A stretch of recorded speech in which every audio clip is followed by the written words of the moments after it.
언제나 필승! 네, 반갑습니다. 필승입니다. 자, 이번에 분석해드릴 기업은 이제 ST팜입니다. 최근에 알테오젠의 주가 상승률이 매우 크죠. 네, 누가 말해도 대한민국 증시의 대장주라고 할 수가 있겠습니다. 저 같은 경우도 추가 매수를 여러 번 진행하면서 현재는 비중이 상당히 커진 그런 기업이고, 아마 제 전체 비중에서도 탑3 안에, 탑3 안에 무조건 드는 그런 기업이 되었습니다. 사실 그런 것들을 보면서 그런 제2의 알테오젠 혹은 알테오젠 다음 대장주가 누가 될지를 좀 바라볼 필요가 있는 것인데, 저는 전부터 말씀을 드렸어요. 시장은 금리의 상승, 금리의 인상을 걱정하고 있지만 저는 오히려 금리의 하락을 준비할 때라고 꾸준히 말씀드려왔습니다. 그에 따라서 바이오 제약에 대한 관심을 반드시 가져야 한다라고도 말씀을 드렸고요. 그에 따라서 뭐 삼천당 제약이라던가 알테오젠 이런 것들을 이제 잡으면서 매우 큰 수익을 냈고요. 그리고 뭐 메지온 이런 기업들도 투자를 진행하고 있고, 메지온도 약간의 수익을 내고 있고, 그리고 이제 이번에 이제 분석해줄 기업은 ST팜입니다. ST팜이 만약에 다음 대장주가 나타나야 된다면 현재로서는 ST팜이 가장 그런 확률이 높다라고 저는 보고 있어요. 그러니까 제가 투자하고 있는 삼천단 제약이라던가 메지온 이런 기업이 아니라 오히려 ST팜이 제2의 알테오젠, 그러니까 알테오젠의 대장주라면 부대장주 정도는 ST팜이 될 수 있겠다, 이렇게 보고 있는 것입니다. 자, ST팜에 대해서는 간략하게나마 좀 아시는 분들이 계실 것 같아요. 그런데 워낙에 기업에 대한 내용이 워낙에 어렵다 보니까 좀 정확하게 이해하고 계신 분들은 저는 거의 없을 거라고 보고 있습니다. 그에 따라서 제가 굉장히 쉽게 가장 쉽게 좀 말씀을 드려보고자 좀 준비를 했고, 사실 왜 ST팜이 부대장주 혹은 차기 대장주가 될 수 있는지에 대해서 말씀드릴 거고요. 그리고 ST팜이 가져가고자 하는 성장 모멘텀, 성장성, 매력도 이런 것들에 대해서 분석을 차근차근 좀 해드리겠습니다. ST팜을 좀 쉽게 말씀드릴게요. 쉽게 말씀드려서 이런 게 있죠. 자, 예를 들어서 삼성 바이오로직스, 자, 셀트리온이 바이오 시밀러에서 대장을 맡으면서 대장주로 갔고요. 삼성 바이오로직스가 이제 바이오 제약 CDMO, 그러니까 위탁 생산을 통해서 이제 대장주로 갔죠. 그러니까 이런 식으로 셀트리온에서 삼성 바이오로직스로 대장주로 바뀌었고요. 이제는 이제 알테오젠 혹은 뭐 ST팜 이런 것들이 대장주가 될 수 있다는 거예요. 왜냐하면 알테오젠은 제가 그 전에 여러 번 말씀드렸기 때문에 이번에는 말씀을 안 드릴 거예요. 저 같은 경우 투자를 진행하고 있고 매우 큰 수익을 내고 있죠. ST팜 같은 경우에는 어떤 것이냐, 자, 차세대 이제 뭐 바이오 제약이라고 하겠습니다. 차세대 바이오 제약의 CDMO라고 하면 되겠습니다. 따라서 이런 것들을 봤을 때 그럼 어느 정도의 효과가 있을 수 있겠느냐, 이렇게 보시면 되는 거예요. 그러니까 mRNA라던가 혹은 이런 올리고 이런 것들이 이제 차세대 이제 제약이라고 불려지는 건데, 쉽게 말해서 3세대 그런 바이오 제약 치료제다, 이렇게 보시면 될 것 같고, 그에 따라서 이런 것들을 이제 생산할 수 원료를 생산하고 혹은 위탁 생산을 해줄 수 있는 기업이 전 세계에 3개 기업밖에 없어요. 3개 기업밖에 없고, 이 3개 기업 중에서 ST팜이 현재로서는 3위를 차지하고 있습니다. 여기서 조금 더 주목해야 될 점이 하나가, 최근에 미국이 이제 중국의 이제 바이오 제약 기업들을 이제 좀 제재를 이제 가하고 있죠. 그 중에서도 특히나 좀 보고 있는 것이 바로 우시 바이오로직스, 우시 앱텍의 규제입니다. 여기서 주목해야 될 점이, 자, 우시 앱텍 쪽이 우시 이제 바이오로직스가 이제 3세대 이런 CDMO에 진출을 했었어요. 무려 점유율이 빠르게 10%까지 올라왔습니다. 자, 근데 중국 기업들의 특징이 뭐죠?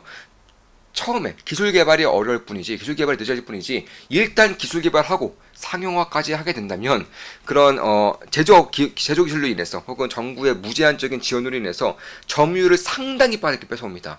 치킨 게임의 대가라고 할 수 있죠. 이에 따라서 만약에 중국 기업들이 끼게 되고 이런 기업들이 탑5 안에 들게 되면서 어느 정도의 기술력을 갖추게 되면 기존에 있었던 기업들은 상당히 어려움에 처했던 것들이 상당히 많이 보였었습니다. 그런데 이번에 이번에 퇴출이 되었습니다. 그러니까 미국의 제재로 인해서, 서방진의 제재로 인해서 이제 우시 바이오로직스, 우시 앱텍이 퇴출이 되었고, 이제는 중국 내 외에는 새롭게 진출하고자 하는 것들이 상당히 어려워질 수가 있다. 특히나 이제 막 시장이 열려지고 있는 3세대 치료제 같은 경우에는 그러니까 새싹부터 잘렸다, 이렇게 보시면 될 것 같아요. 따라서 결국에는 3개 업체가 이 시장을 독과점하고 있는 것이고, 그 중에 제 에스티메이트 3위인데 2016년 기준 2016년 정도면 1위로 올라서게 됩니다. 그만큼 가장 적극적으로, 가장 공격적으로 증설을 하고 있는 것이고, 한 예로 론자가 무상으로 20억 달러를 지원을 함으로써 증설을 도왔습니다. 그만큼 이쪽에 대한 수요가 얼마나 빠르게 올라오고 있는지를 알 수가 있는 거예요. 예를 들어서 뭐 올리고 mRNA라던가 이런 것들에 대한 수요가 얼마나 빠르게 올라오고 있는지를 고스란히 보여주고 있는 것입니다. 이에 따라서 약간 1년에 몇 개월 정도, 한 8개월 정도는, 약 8개월은 론자 독점으로 계약이고요. 나머지는 ST밤 마음대로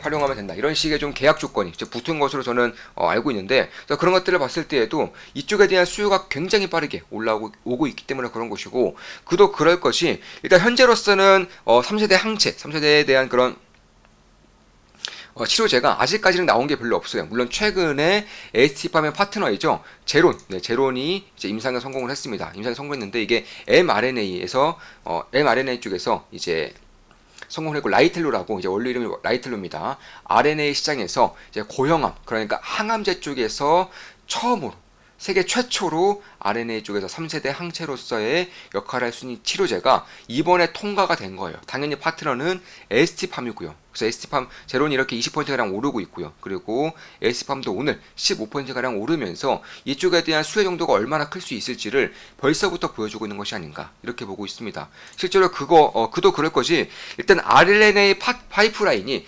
처음으로 가동이 되는 것이고, 항암제 쪽에서 처음으로 가동되는 것이고, 참고로 2019년까지, 그러니까 2020년, 2019년, 2021년 정도까지 전 세계에서 가장 많이 팔리는 약 중에 하나가 휴미라였어요. 휴미라가 무엇이냐? 2세대 치료제의 첫 번째 치료제로서 역할을 한 그런 약품이다, 이렇게 보시면 되겠고, 이번에 특허가 만료되면서 시장의 파일을 굉장히 뺏기고 있지만 2019년, 2020년, 2021년까지 30조 원가량, 그러니까 25조 원에 30조 원가량의 연간 매출액을 냈었던 그런 약품이고요. 이번에 이제 라이텔로라고 해서 이제 제론이 개발한 약품 같은 경우에는 피크를 대략 한 15년 뒤, 왜냐하면 이제 3세대 항암제가 나타나고 있는 것이기 때문에 그런 것이고, 휴미라도 처음에는 시장 장벽이 어느 정도 있었다가 이쪽에 대한 그 안정성과 효과성이 입증이 되면서 10조 원, 20조 원, 25조 원 이렇게 시장을 키워나갔던 것입니다. 따라서 이 라이텔로 같은 경우도, 이미텔 스타트 같은 경우에도 이제 지금이야, 올해 같은 경우는 대략 1조 원 정도의 매출을 낼 것이라고 예상이 되고 있고, 대략 15년 뒤에는 수십조의 가치를 받을 것이다, 이렇게 예상되고 있고요.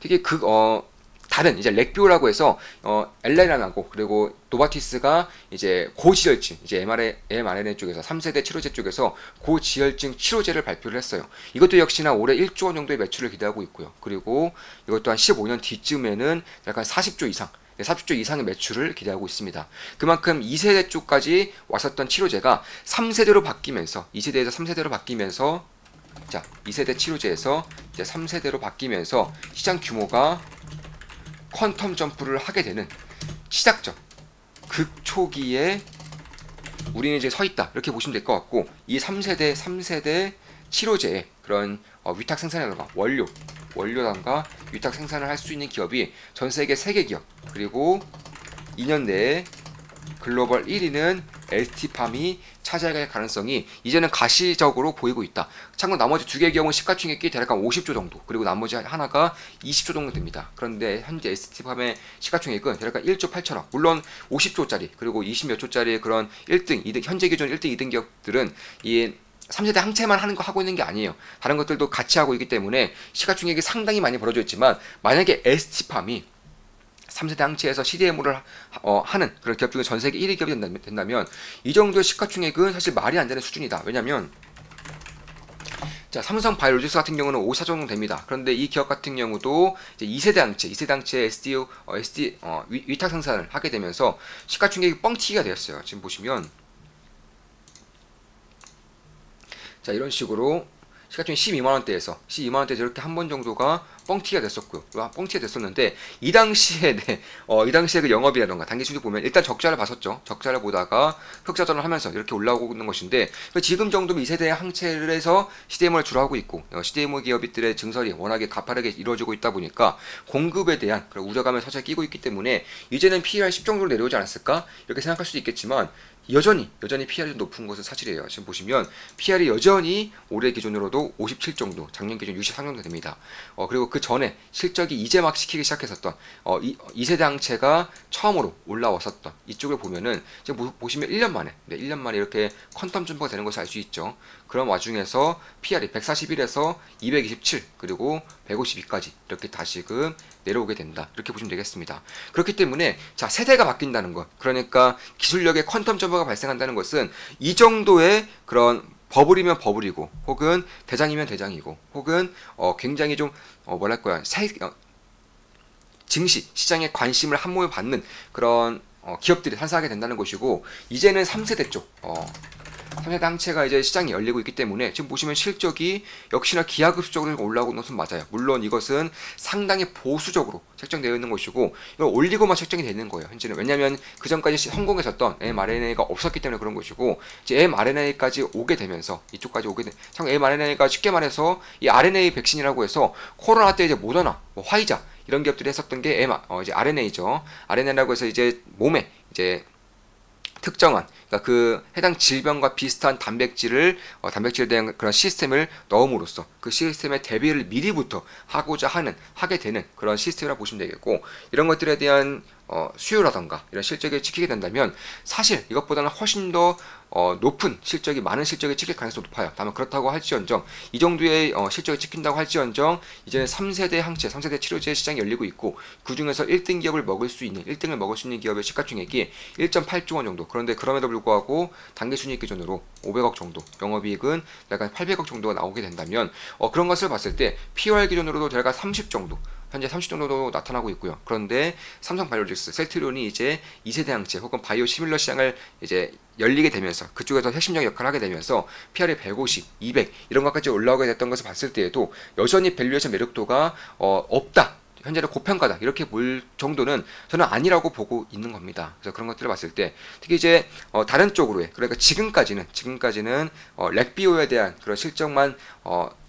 펀더멘탈에 이제 반영이 되어 있었다면은, 그 전까지 제가 말씀드렸죠. 알테오젠을 분석해 드릴 때에도 충분히 말씀드렸습니다. 알테오젠이 처음에 이제 첫 번째 이렇게 떴을 때, 이때는 머크의 독점 계약 때문에 뜬 거고요. 그 이후에 지금 뜬 것은 머크의 독점 계약에 더불어서 이제 다른 SC 제형과 다른 이제 항암제면 항암제, 치료제면 치료제, 이런 것들이 확장될 수 있다는 기대감이 끼면서 2차 대대 상승이 나타나고 있다. 그리고 이것도 쉽게 끝나지 않을 것이다. 이렇게 꾸준하게 말씀을 드려왔었고요.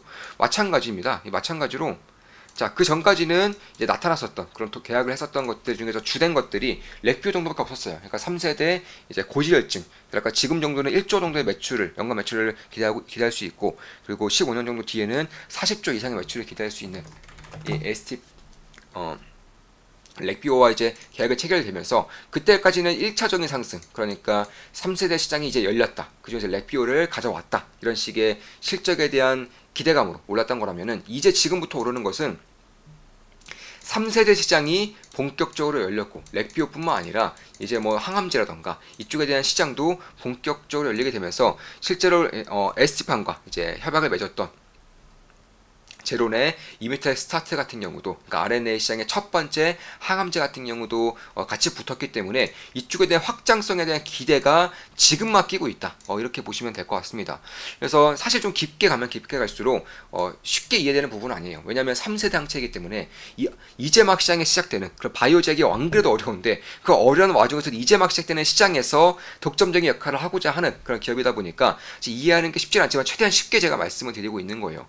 따라서 렉비오와 그리고 에메탈 스타트 같은 경우에만 따지더라도 현재 원료, 이제 3세대 항체 원료 영업이익률이 25%에서 50%가 나온다.